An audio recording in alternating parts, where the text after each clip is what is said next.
Good morning, everyone. Today we are going to discuss the very important topic of the chapter atomic structure, that is the quantum numbers. After completing the wave quantum mechanical model, today we will discuss about these quantum number because the complete picture of the shell, subshell, orbitals is given by these quantum numbers only. And these quantum numbers are four. The first one is principal quantum number. The second one is azimuthal quantum number. Third one is magnetic quantum number. And the last one is the spin quantum number. So one by one, we will discuss all these quantum numbers in detail. First of all, the very first one is the principal quantum number, which is denoted by small n. According to the Niels Bohr principle, the respective shells of the energy is designated by the alphabet K, L, M, N, O, P like this, or simply you can say 1, 2, 3, 4. So for the small n value, if the n is 1, तो वो K shell को indicate करता है. अगर n की value 2 है तो वो L shell, accordingly others value को हम फाइंड आउट कर सकते हैं. तो किसी भी शेल को रिप्रेजेंट करने के लिए जो श्रोडिंजर क्वांटम मैकेनिकल मॉडल है उसमें हम प्रिंसिपल क्वांटम नंबर्स को यूज करते हैं. तो हर प्रिंसिपल एनर्जी शेल को, जैसे के शेल की मुझे एनर्जी कैलकुलेट करनी है, तो उस क्वांटाइज्ड या फिक्स्ड एनर्जी को कैलकुलेट करने के लिए हम जिस फॉर्मूले को अप्लाई करते हैं उसका नाम होता है En is equal to -2 pi square m e to the power 4 upon n square into h square. यहाँ पर स्मॉल n किसको इंडिकेट कर रहा है? जैसे के शेल के लिए n की वैल्यू 1 हो जाएगी, एल शेल के लिए n की वैल्यू 2 हो जाएगी, and so and remaining values are known for you, क्योंकि आपका पढ़ा हुआ फॉर्मूला है. और m का मतलब होता है मास ऑफ इलेक्ट्रॉन, e का मतलब charge of electron, and h का मतलब प्लैंक्स कांस्टेंट. तो in this way the principal quantum number tell us about the principal energy shell present in each and every atom.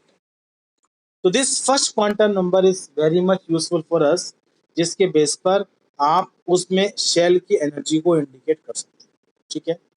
अगर हम हर shell की energy को indicate करें तो सबसे कम जो एनर्जी होती है वो के शेल की होती है, स्लाइटली मोर एल शेल की, एंड सो ऑन. तो इन दिस वे शेल को हम इंक्रीजिंग ऑर्डर या डिक्रीजिंग ऑर्डर ऑफ एनर्जी के फॉर्म में अरेंज कर सकते हैं. So the first form of this quantum number is tell us about the principal energy shell, जो कि हर एटम के अंदर प्रेजेंट होता है. अब जो क्वांटम मैकेनिकल मॉडल है, उस क्वांटम मैकेनिकल मॉडल के बेस पर हम कहते हैं कि हर शेल के अंदर क्या होते हैं? सब शेल प्रेजेंट होते हैं. तो बेसिकली उन सब शेल को इंडिकेट करने के लिए जिस क्वांटम नंबर को आप यूज करते हो उसको बोलते हैं आप एजीमुथल क्वांटम नंबर, या सिंपलर एंगुलर मोमेंटम, या सब्सिडियरी या सेकेंडरी क्वांटम नंबर, जिसको हम स्मॉल एल के फॉर्म में इंडिकेट करते हैं. तो हम इस एल की वैल्यू को कैसे फाइंड करेंगे? अगर हमारे पास प्रिंसिपल क्वांटम नंबर की वैल्यू हमें पता है, तो अगर हम उसी प्रिंसिपल क्वांटम नंबर की वैल्यू से एजीमुथल क्वांटम नंबर को कैलकुलेट करते हैं. फॉर्मूले के फॉर्म में जो हम वैल्यू फाइंड करते हैं, small L is equal to that is n minus 1. क्या बोला मैंने? Small L is equal to n minus 1. तो ये जो बेसिक फार्मूला हो गया, this small L is equal to n minus 1, and this formulas we have to use for the azimuthal quantum number. जैसे मान लीजिए n की वैल्यू 1 आ रही है, तो l की वैल्यू कितनी जाएगी? This is equal to n minus 1. तो 1 माइनस 1 इज इक्वल टू 0. और जब l की वैल्यू 0 आती है तो ऐसी कंडीशन में, जैसे यहाँ पे एग्जांपल के फॉर्म में लिया है, हम फर्स्ट शेल के लिए n को 1 मानेंगे, तो ऐसी कंडीशन में जो L की वैल्यू है इट बिकम्स 0, और जब L की वैल्यू 0 हो जाती है तो आपका S सब शेल को इंडिकेट करता है। अगर N की वैल्यू 2 है तो L की वैल्यू 1 आनी चाहिए, लेकिन हमें लोअर वैल्यू को इंक्लूड करना है। जब N 2 है तो L की वैल्यू पहले 0 होगी देन 1 हो जाएगी, तो 1 एंड 0, तो अगर L 0 होता है तो वो S सब शेल को इंडिकेट करेगा, और जब L 1 होता है तो वो P सब शेल को इंडिकेट करता है। ऐसे ही अगर N की वैल्यू 3 है तो L की वैल्यू 2 हो जाएगी, लेकिन हमें लोअर वैल्यूज भी इंक्लूड करनी है, तो 0, 1 एंड 2 तीन वैल्यू हो जाएंगी जब N आपका कितना आता है 3। जब L आपका 0 है तो वो S सब शेल है, जब स्मॉल l की वैल्यू 1 है तो वो p सब शेल है, और जब स्मॉल n की वैल्यू 2 है तो वो आपका d सब शेल को इंडिकेट करेगा, SPD। इसका मतलब अगर हम अदर वे में इस टर्म्स को एक्सप्लेन करें तो उस टर्म्स के बेस में हम इसे किस फॉर्म में इंडिकेट करेंगे। अगर मैं के शेल की बात करता हूं तो सबसे छोटा शेल है जिसमें एक ही सब शेल होता है जो कि n is equal to 0, that is S sub shell.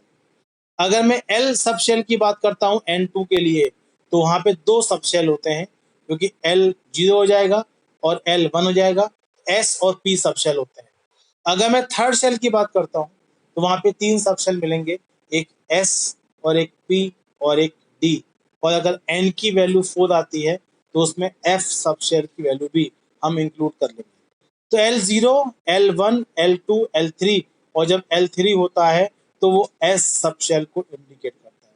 तो इन दिस वे हम हर शेल को रिस्पेक्टिव सब शेल्स में ऐड करके एजीमुथल क्वांटम नंबर को कैलकुलेट कर लेते हैं। ठीक है, तो ओवरऑल वैल्यूज कैसे काउंट करोगे आप, मैंने बता दिया, फिर भी आप एक बार ब्रीफ आउट कर सकते हैं टॉपिक को।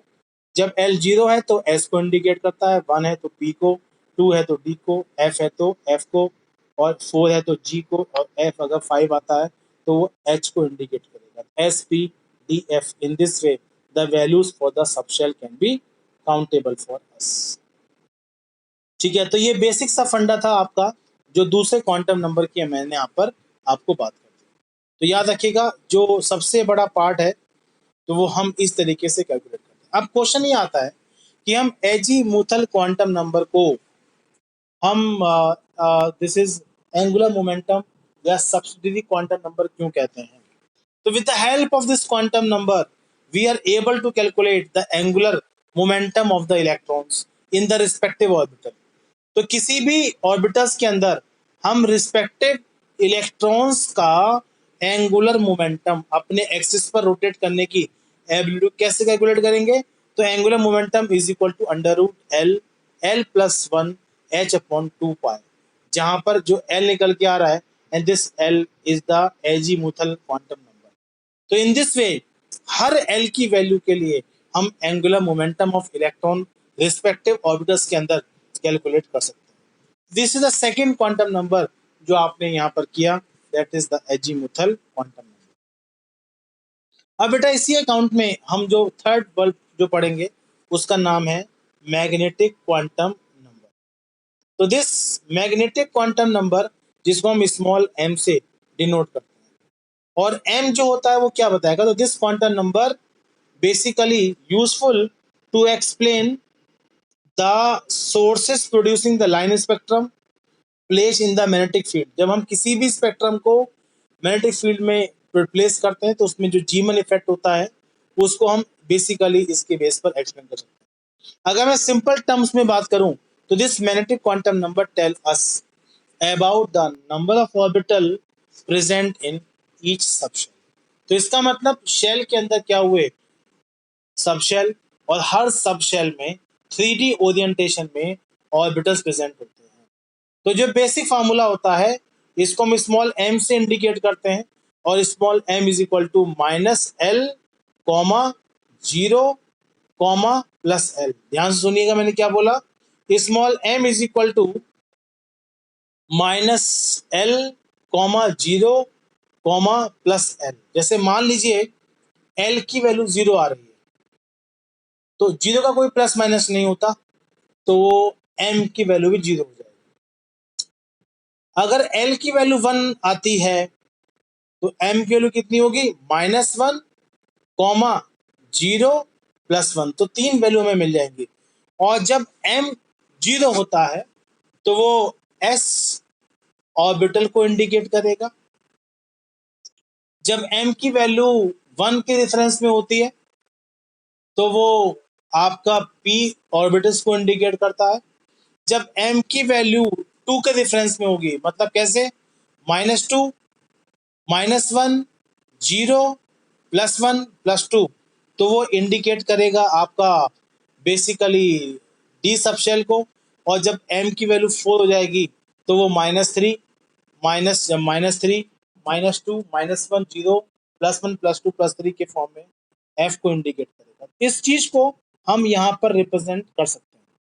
जब m की वैल्यू 1 आती है, ध्यान से सुनिएगा, जब m की वैल्यू 1 आती है तो वो s p सबशेल को इंडिकेट करता है, जो 3 होते हैं।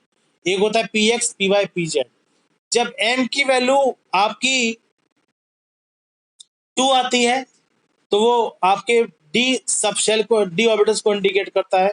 और जब वैल्यू 3 आती है तो वो एस सबशेल को इंडिकेट करता है। तो overall this quantum number is useful how you can calculate the number of orbitals present in each subshell. तो शेल में सबशेल प्रेजेंट होते हैं, सबशेल्स के अंदर ऑर्बिटल्स प्रेजेंट होते हैं। तो सबशेल्स को भी आप एसपीडीएफ से इंडिकेट करते हो और ऑर्बिटल्स को भी आप एसपीडीएफ से इंडिकेट करते हो। अब आता है लास्ट क्वांटम नंबर, जिसको आप क्या बोलोगे, that is spin quantum number, जिसको हम स्मॉल एस से या एमएस से इंडिकेट करते हैं। ये क्वांटम नंबर में क्या बताता है कि एक रिस्पेक्टिव ऑर्बिटल्स के अंदर 2 से ज्यादा इलेक्ट्रॉन नहीं हो सकते और उन दोनों इलेक्ट्रॉन की स्पिन भी कैसी होती है, अपोजिट स्पिन होती है। मतलब एक ऑर्बिटल्स के अंदर जब 2 इलेक्ट्रॉन प्रेजेंट होते हैं तो अगर एक क्लॉकवाइज रोटेट कर रहा है तो दूसरा एंटी क्लॉकवाइज रोटेट करेगा। तो rotation can be done may be in the clockwise, may be in the anti clockwise direction. तो कोई भी सबशेल के अंदर ऑर्बिटल्स प्रेजेंट है और हर ऑर्बिटल्स में 2 से ज्यादा इलेक्ट्रॉन नहीं होंगे और ये दोनों इलेक्ट्रॉन जो इनकी स्पिन होगी वो अपोजिट स्पिन होगी। एक क्लॉकवाइज घूमेगा और एक एंटी क्लॉकवाइज घूमेगा। और दोनों स्पिन को इंडिकेट करने के लिए जिस सिंबॉलिक वर्ड को हम यूज करते हैं वो +½ या -½ के फॉर्म में इनको हम इंडिकेट करते हैं। तो fourth quantum number tell us about the spinning of the electron in the respective orbitals. तो हर ऑर्बिटल्स के अंदर स्पिनिंग को हम इस तरीके से कैलकुलेट करना सीख सकते हैं। ठीक है, अब स्पिन एंगुलर मोमेंटम को भी हम कैसे कैलकुलेट करेंगे। तो like as the orbital motion, spinning electron can also has the angular momentum. मतलब हर इलेक्ट्रॉन अपने एक्सिस पर रोटेट करता है तो उसके एंगुलर मोमेंटम को हम कैसे कैलकुलेट करेंगे, दिस √s। एस का मतलब यहाँ पर शेल, और ये s+1h। इस तरीके से हम इन सारी वैल्यू को पुट करके इसको कैलकुलेट करना सीख सकते हैं। तो you have to remember, shell के अंदर सबशेल्स हैं, सबशेल्स के अंदर ऑर्बिटल्स हैं और ऑर्बिटल्स के अंदर बेसिकली क्या होते हैं, दैट इज इलेक्ट्रॉन प्रेजेंट होते हैं। और उन इलेक्ट्रॉन की स्पिन कैसी होती है, always in the anti clockwise direction. तो याद रखिएगा, this 4 quantum number is very much helpful to explain the properties of the electron. तो ये सबसे बड़ा एप्लीकेशन है वेव क्वांटम मैकेनिकल मॉडल का, जिसके बेस पर आप इंटरलिंक करना सीख जाओगे कि शेल से हम सब शेल कैसे निकालें, हम सब शेल से ऑर्बिटल्स कैसे निकालें, और ऑर्बिटल्स के अंदर इलेक्ट्रॉन्स की स्पिनिंग, उनका angular momentum, and each and everything can be calculated with the help of these quantum numbers. ठीक है, इसके बाद हमें 3 रूल्स और पढ़ने होंगे। एक होता है पाउलीज एक्सक्लूजन प्रिंसिपल, एक होता है Hund's rule of maximum multiplicity, तो एक पढ़ेंगे आप वाहोस प्रिंसिपल, जो इस बेसिकली चैप्टर के अप्रॉक्स लास्ट। तो इन टॉपिक्स के थ्रू आप क्वांटम मैकेनिकल मॉडल्स को इम्प्लीमेंट करना सीख जाओगे। बिफोर दैट आपको क्वांटम नंबर्स की प्रैक्टिस करनी है, and these quantum numbers are very very important for